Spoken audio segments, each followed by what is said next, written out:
A mother faces murder charges for stabbing her toddler to death. The case occurred on December 8, 2020, at a home in Canton, Georgia. Chloe Driver, a 24-year-old woman, used a knife to stab and kill her daughter, 13-month-old Hannah Nicole Driver. Immediately after, Chloe also stabbed herself multiple times in the neck. What could have led a mother to that situation? I don't understand, said Canton Police Officer Pacer Cordery. Chloe grew up in Florida and Tennessee, in a family with 3 siblings. When she was just 16 years old, she met and began a relationship with Benjamin Ben Michael, also known as Brian Joyce or Z, a 38-year-old man. Benjamin considered Chloe as his first wife in a group of 3 wives, including Jessica and Sarah. They were part of a group with views and a lifestyle that differed significantly from mainstream society. According to the statement of Jason Spillis, an acquaintance of Driver, Jason Spillis said that Z had 4 wives, but he himself did not have a wife. However, he did not oppose this idea. I guess you could say, he's always believed in polygamy, that men should have multiple women. He said Z traveled with Chloe Alexis Driver, Jessica Lee Caffigan, and Sarah Stiles, but the Hebrew names they chose were Kuani, Anna Gamani, and Sheelig, respectively. He recounted that Z and his wives were nomadic, and he had traveled with them several times.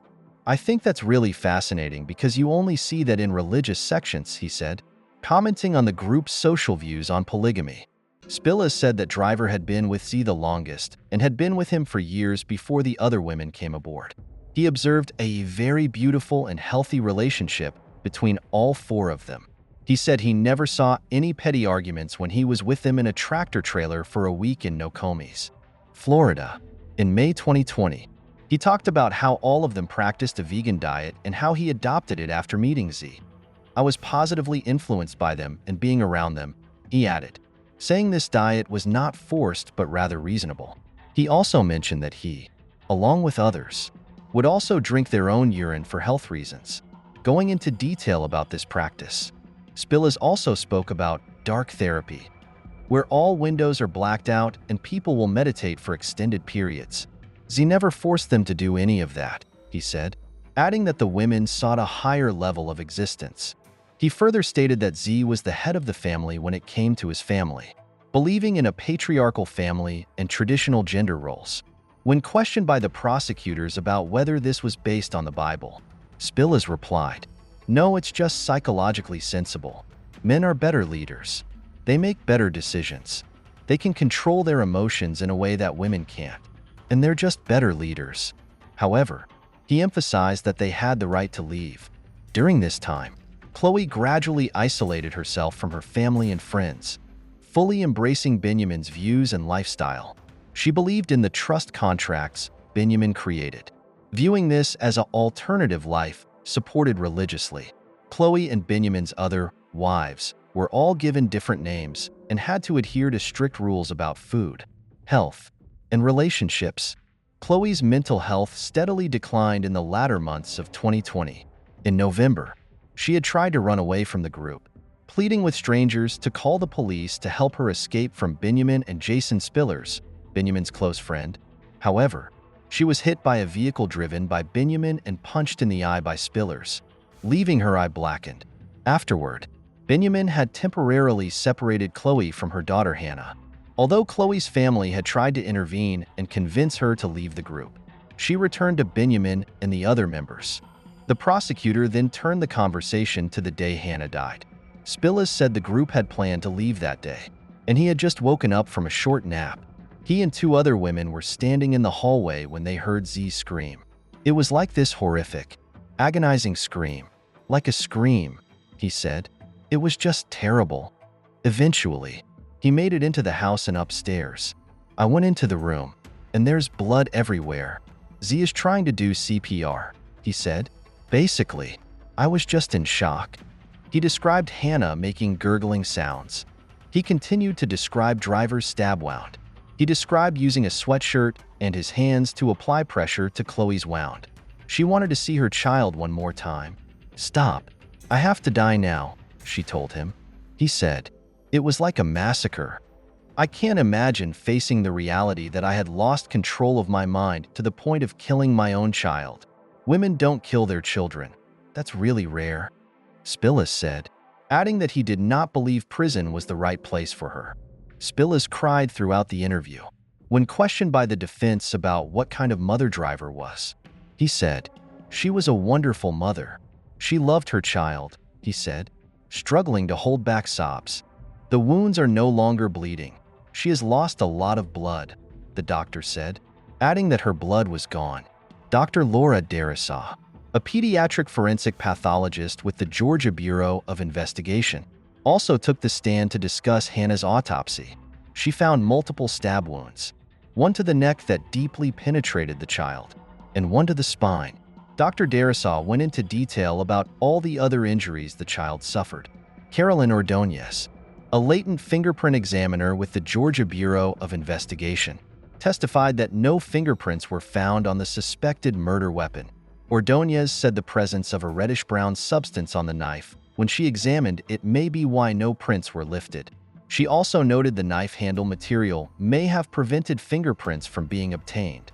During the investigation, police and experts gathered substantial evidence showing Chloe was in a very poor mental state in the time leading up to the incident. She exhibited many signs of psychological disorders like delusions, hallucinations, and aberrant behaviors. However, those around her, including Benjamin and Spillers, failed to provide the necessary mental health support for Chloe. Dr. Asif Chaudhary, a psychiatrist at Wellstar Kennestone Hospital, testified that no illegal substances were found in Hannah's system at the time she was brought in for treatment. He also testified that Chloe had told him, "I wasn't allowed to do that." Chloe later admitted to him that she felt the only way to escape this relationship was to commit suicide and kill her child. He said she had told him this feeling had been building for some time. Much of his testimony involved reviewing his notes from interviews with Chloe. They revealed that she felt Z had collected people, that she felt bullied and diminished. She struggled with the ability to leave and felt trapped in the situation. Dr. Chaudhary's notes also revealed that Chloe had become more delusional in the past few months from using CBD. She was obsessed that we're living in hell, and all of us are actors in a movie that we can rewind. When we die, we don't really die, he said, reading from one of his notes. He said she had refused medication.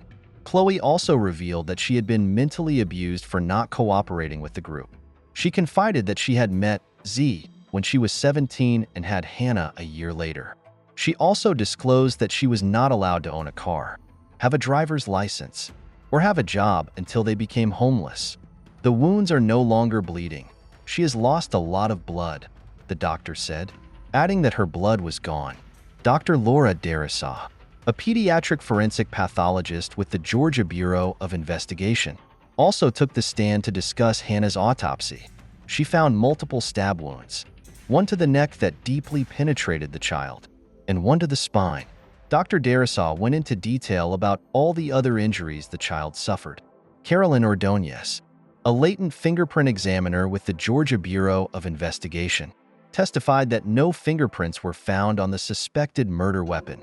Ordonez said the presence of a reddish-brown substance on the knife when she examined it may be why no prints were lifted. She also noted the knife handle material may have prevented fingerprints from being obtained. In court, Chloe's defense attorneys attempted to prove that she was unable to distinguish right from wrong at the time due to her severe mental health condition. Mental health experts also confirmed that Chloe was suffering from serious psychological disorders like delusions and schizophrenia.